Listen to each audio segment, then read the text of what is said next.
ഇന്ന് ഫെബ്രുവരി 9 അപ്പോൾ കഴിഞ്ഞ വർഷം ക്രിസ്റ്റഫറിലൂടെയാണ് ഞാൻ സോഷ്യൽ മീഡിയയിൽ വൈറലായത്. അപ്പോൾ അതിനുശേഷം ഇപ്പോൾ ഇന്ന് 2024 ഫെബ്രുവരി 9 അപ്പോൾ ഇന്ന് ഒരു വർഷം തികഞ്ഞിരിക്കുകയാണ്. അപ്പോൾ ആറട്ടോണ്ട് ചോദിക്കാം അതിനെപ്പറ്റി. അല്ല, ഇയാളെല്ലാം പ്ലാൻ ചെയ്ത് വന്ന ആളാണ്. ഇയാളെ സമ്മതിച്ചു കൊടുക്കണം. ഇയാളുടെ ഒരു കഴിവാണ്. ഇയാൾ ഭയങ്കര തൊലിക്കെട്ടുള്ള മനുഷ്യനാണ്. എത്ര ആൾക്കാർ നിരുത്സാഹപ്പെടുത്താൻ വീടില്ല. പുള്ളിക്ക് ലക്ഷ്യമുണ്ട് സിനിമയിൽ കയറാറുണ്ട്. എല്ലാം വളരെ ബുദ്ധിമാനായ ആൾ തന്നെയാണ്. നിങ്ങൾ വിചാരിക്കുമ്പോൾ വളരെ പൊട്ടനോ ഭ്രാന്തനോ ഒന്നല്ല. അത് ഞങ്ങൾ തമ്മിൽ ഇടയ്ക്ക് ഞങ്ങൾ തമ്മിൽ അണ്ടർസ്റ്റാൻഡിങ് അല്ലേ, ഞങ്ങൾ തമ്മിൽ യാതൊരു കുഴപ്പമൊന്നുമില്ല. എന്തായാലും വരാൻ പോകുന്ന കുറച്ച് ഷോർട്ട് ഫിലിമാണ്, അതിനെപ്പറ്റി പറയാം. ബ്ലഡി നൈറ്റും നേരും ഷോർട്ട് ഫിലിം വരാൻ പോകുന്നുണ്ട്. അപ്പോൾ അത് കാണാൻ ശ്രമിക്കുക. പിന്നെ തലേദിവസം ഷോർട്ട് ഫിലിം വൻ വിജയമാണ്. അതിനെപ്പറ്റി വല്ലതും പറയാനുണ്ടോ നിങ്ങൾക്ക്? വേറെ പറയാനുണ്ട്. റസാഖ് മട്ടഞ്ചേരി പുള്ളിയുടെ ബ്രദർലി ഫിഗർ പോലെയാണ്. പുള്ളിയെല്ലാം ഗൈഡ് ചെയ്ത. എനിവേ കൺഗ്രാലേഷൻ 1 ഇയർ ആയല്ലോ. ഈ ഫെബ്രുവരി 8 എനിക്ക് 2nd ഇയർ ആവുകയാണ്.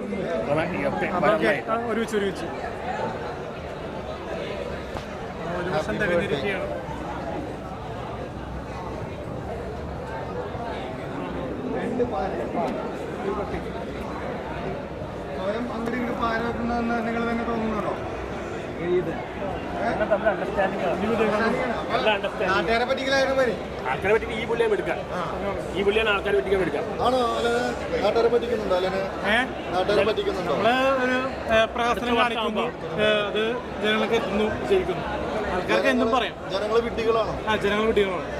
ജനങ്ങൾ വീട്ടിലാക്കുന്ന ആളാണ് പുള്ളി. ഞങ്ങൾക്ക് സ്വാതന്ത്ര്യമുണ്ട്. നമ്മുടെ ഒന്നും പ്ലാൻ അല്ല. ആവശ്യക്കാർക്കൊക്കെ അടുത്ത ഫെബ്രുവരി 9 ആകുമ്പോൾ പുള്ളി സിനിമയിൽ കയറണ്ട. അലന്റെ ഈ 1ാം വാർഷികം ആചരിക്കുന്ന സമയത്ത് ഈ 1 വർഷത്തിനുള്ളിൽ എന്ത് മാറ്റമാണ് അലനുണ്ടായിരിക്കുന്നത്? പല നായികമാരും നമ്മളോടൊപ്പം ഡാൻസ് കളിക്കുന്നുണ്ട്. അതിന് സെലിബ്രിറ്റി ആയി. കഴിഞ്ഞ ദിവസം വേറൊരു ഡാൻസ് ഉണ്ടായിരുന്നു ഒരു പെൺകുട്ടിയുടെ കൂടെ, മായാവനം എന്ന് പറഞ്ഞ സിനിമയിലെ നായിക. അതെ, എങ്ങനെയുണ്ടായിരുന്നു അപ്പോൾ ഡാൻസ് ഒക്കെ?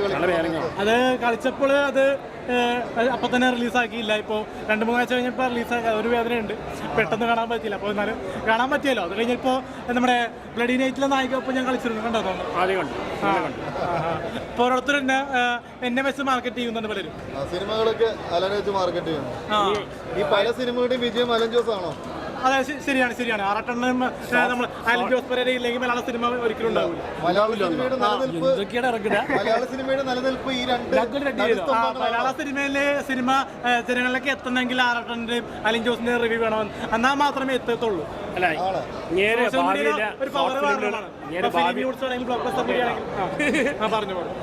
ഭാവിയിൽ ഷോർട്ട് ഫിലിമിന്റെ സൂപ്പർ സ്റ്റാർ ആവാൻ സാധ്യതയുണ്ട്.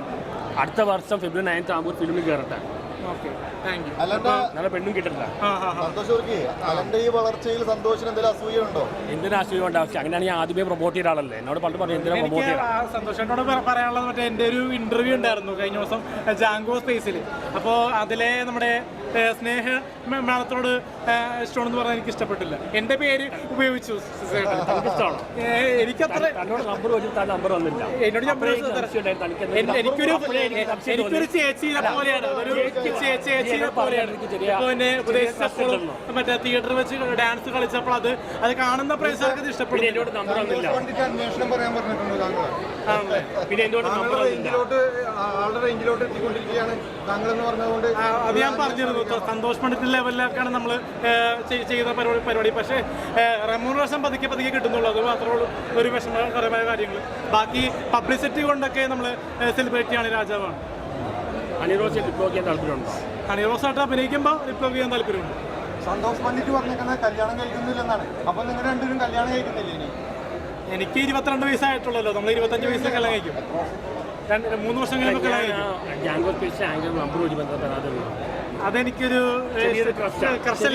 എനിക്ക് നമ്മളെ കയ്യിൽ ആപ്പാടൊരു ലേഡി ഫ്രണ്ടിന്റെ നമ്പറാണ്. അപ്പോൾ അത് തന്ന് നമ്മൾക്ക് പ്രശ്നത്തിലാകണ്ടെന്നുള്ള അച്ഛനാണെന്ന് പറഞ്ഞാൽ അത് ഞാൻ അംഗീകരിക്കും കുറച്ച്. ലോറൻസ് പെരേരയാണ് ഞാനാണ് പുള്ളിനെ അഭിനയിപ്പിച്ച് കൊണ്ടുവന്നത്.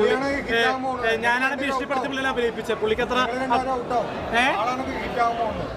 പുള്ളി റിവ്യൂവിൽ അത്ര താല്പര്യമില്ല. പക്ഷേ വൺസ് അപ്പോൺ ടൈം കൊച്ചിയിൽ നിന്ന് പടത്തിൽ പുള്ളിയും റിവ്യൂ പറയാൻ വരുന്നുണ്ട്. മലയക്കോട്ടെ വാലിബനാണ് ലോറൻസ് പെരേര ആദ്യമായിട്ട് റിവ്യൂ പറഞ്ഞത്. നേരെ സ്വന്തം കഴിവുകൊണ്ട് വന്ന ആളാണ്. ആണല്ലേ? ഔട്ടായാലും ഇതൊന്നും ഇയാളെ എനിക്കില്ല. ഇയാളുടെ തൊലിക്കെട്ടി ഭയങ്കരമാണ്. നിങ്ങൾ എന്ത് കുറ്റം പറഞ്ഞാലും എന്ത് കളിയാക്കിയാലും ഇയാൾക്കൊരു പ്രശ്നമില്ല. ഇയാളുടെ തൊലിക്കെട്ടി വളരെ എന്താണ് ഞാൻ പറഞ്ഞ മലയാള സിനിമ ഇല്ല, അത് ഒരു വൈറൽ കണ്ടന്റായിട്ട് പറഞ്ഞാണ്. സിനിമ മുന്നോട്ട് പോകും, പക്ഷേ ചെറിയ സിനിമ പോലും പ്രേക്ഷകരിലേക്ക് ഫസ്റ്റ് ഡേ തന്നെ റിവ്യൂ കൊണ്ട് തന്നെ ആ പേര് സിനിമയുടെ കണ്ടന്റും എത്തുന്നുണ്ട്. ബിഗ് ബോസിന് ഒരു അറിയിപ്പുണ്ട്, ഡാഡിനെ എടുക്കാൻ പോകുന്നതെന്ന്. അതിനെപ്പറ്റി നിങ്ങൾ അറിഞ്ഞോ? ഡാഡി ഗൾഫിലേക്ക് പോവുകയാണ്. എന്നെ ബിഗ് ബോസ് വിളിച്ചു കഴിഞ്ഞാൽ ഞാൻ മിക്കാനും പോകില്ല. ഇയാളുടെ പേര് ബിഗ് ബോസ് വിളിച്ചു കഴിഞ്ഞാൽ ഡാഡി പോകാണ്ടിരിക്കും. പൈസ കിട്ടിക്കഴിഞ്ഞാൽ എന്നാലും കുഴപ്പമില്ല.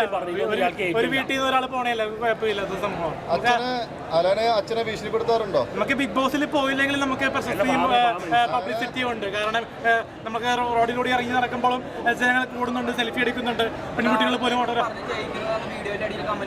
ആര് നമുക്ക് അങ്ങനെ പറഞ്ഞിരിക്കാനുള്ള ബാങ്ക് ബാലൻസ് ഇല്ലല്ലോ. അങ്ങനെ ഉണ്ടെങ്കിൽ ഇന്ത്യൻ പ്രധാനമന്ത്രിനെ വരെ വീട്ടിൽ വിളിക്കാലോ. ഇപ്പൊ നമ്മുടെ സൂപ്പർ സ്റ്റാർ സുരേഷ് ഗോപിയുടെ മോളെ കല്യാണത്തിന് നമ്മുടെ പ്രധാനമന്ത്രി വന്നല്ലോ. അപ്പൊ അതൊക്കെ ഒരു പബ്ലിസിറ്റിയാണ് ശരിക്കും. അതൊക്കെ ഒരു ഉയർന്ന പദവിയുള്ള രാഷ്ട്രീയത്തിലെ ബന്ധമുണ്ട് പുള്ളിക്ക്. അപ്പോൾ അതുകൊണ്ട് അങ്ങനെ വന്നു. ഒരു സിനിമ നടനായിട്ട് മാത്രം നിലനിന്നെങ്കിൽ നീ വരൂലായിരുന്നു. മനസ്സിലായോ ഞാൻ പറയുന്നത്? അലനെ അച്ഛനെ ഭീഷണിപ്പെടുത്തിയിട്ടാണ് അഭിനയിപ്പിക്കുന്നതെന്ന് പറയുന്നത്. അത് ശരിയാ. പുള്ളിക്ക് അത്ര പ്രാധാന്യമൊന്നും ഇല്ലെങ്കിൽ കൂടിയും പുള്ളിയും അഭിനയിക്കുന്നുണ്ട് കുറച്ചൊക്കെ. അത് ഭീഷണിപ്പെടുത്തി അഭിനയിപ്പിക്കുന്നതാണോ? ഭീഷണിപ്പെടുത്തി അഭിനയിപ്പിക്കുന്നതാണോ? അല്ലല്ല, പുള്ളിക്ക് അത്ര താല്പര്യമില്ലാത്തതുകൊണ്ട് കുറച്ച് പഠിപ്പിക്കുന്നുണ്ട്. എന്തായാലും അതിന്റെ ഈ 1-ാം വാർഷികം വലിയ രീതിയിൽ ആഘോഷിക്കപ്പെടുന്നു അല്ലേ? പിന്നെ സിനിമാ രംഗത്തേക്ക് ഒരു പ്രവേശനമുണ്ട് ചെറുതായിട്ട്. നമ്മുടെ once upon a time Kochi എന്ന് പറഞ്ഞ സിനിമയിൽ അത്യാവശ്യം പെർഫോമൻസ് ഉണ്ടാവും. അപ്പോൾ അത് വിലയിരുത്തി നമ്മുടെ മീഡിയക്കാരെ അത് പ്രസ് മീറ്റ് വിളിക്കാം. അത് കഴിഞ്ഞിട്ട് പ്രസ് മീറ്റ് വിളിക്കും. പിന്നെ ബ്ലഡി നൈറ്റ് എന്ന ഷോർട്ട് ഫിലിം നല്ല വിവാദമുള്ള ഷോർട്ട് ഫിലിമാണ്. ആറട്ടെണ്ണ ആദ്യമായിട്ടാണ് ആറട്ടെണ്ണ സന്തോഷ് വർക്കിക്ക് പെണ്ണ് വരില്ല എന്ന് പറഞ്ഞ സംഭവം ഇതോടെ നിർത്തി. കാരണം അതിൽ നല്ല സെക്സ് റിലേറ്റഡ് ആയിട്ടുള്ള ഷോർട്ട് ഫിലിമാണ്. അത് ഇന്റിമസി സീനൊക്കെ ഒറിജിനലാണ്, പെണ്ണ് തന്നെയാണ് ചെയ്തിരിക്കുന്നത്.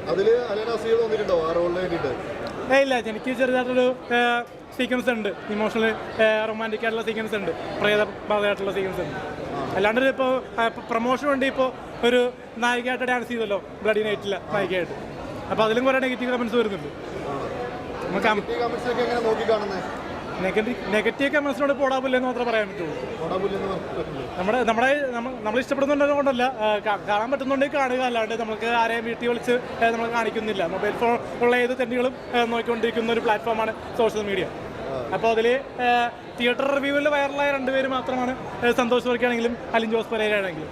അത് വൈറലാക്കിയത് സോഷ്യൽ മീഡിയയാണ്.